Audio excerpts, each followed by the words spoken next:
আজ থেকে 100 বছর পর ক্যালেন্ডারের পাতায় যখন 2124 সাল, আমাদের প্রায় প্রত্যেকের দেহ তখন মাটির নিচে, অস্তিত্ব তখন রূহের জগতে। ইতিমধ্যে ফেলে যাওয়া আমাদের সেই সুন্দর বাড়িটা হয়তো পরবর্তী প্রজন্ম ভোগ করছে। পছন্দের কাপড়গুলো ব্যাকডেটেড হয়ে গেছে। শখের গাড়িটা হয়তো অন্য কেউ চালাচ্ছে, আর আমায় খুব কম জনই স্মরণে রেখেছে, হয়তো কেউ ভাবেও না। হাতে তাদের সময় নেই, যাদের জন্য এত কিছু করতে করতে নিজের জীবনটাই শেষ করে দিয়েছিলাম। আচ্ছা, বাস্তবতার এই জীবনে আপনি আপনার দাদার দাদাকে কতবার স্মরণ করেন?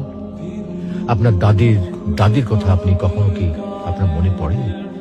পৃথিবীর বুকে আজকে এই বেঁচে থাকা, এত হইচই, এত মায়া কান্না এভাবেই চলছে। গত হওয়া অসংখ্য প্রজন্মকে টপকে আমরা এই জীবন লাভ করেছি।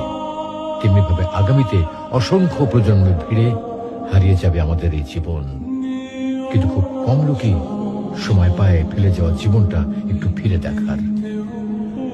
বাস্তবতা হচ্ছে এই জীবনটা আমাদের কল্পনার চেয়েও অনেক অনেক ছোট।